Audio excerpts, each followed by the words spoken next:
60 million Americans have voted. This is staggering, isn't it? By the way, the juxtaposition that comes to mind is Biden in front of a doorway and Trump resplendent with his backdrop. This is the divergence, isn't it, in terms of campaign presence by one and a different strategy by Biden? Is that a risk? Well, yeah, man, it's Biden is trying a strategy that we really have not seen in modern times here, and part of it is informed by the virus, really. I think that, Biden is a very tactile politician. He likes shaking hands and kissing babies, and neither of those things are particularly safe when you're in your mid to upper 70s and there's a virus going on around.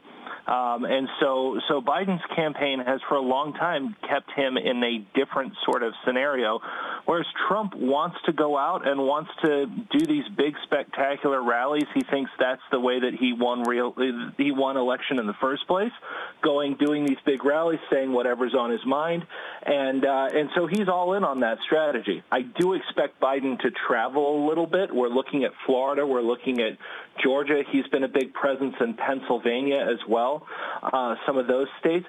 But Trump is going to travel more over this last week for sure. He's on a West Coast swing that's going to happen. There's rallies in Michigan to come, Wisconsin as well.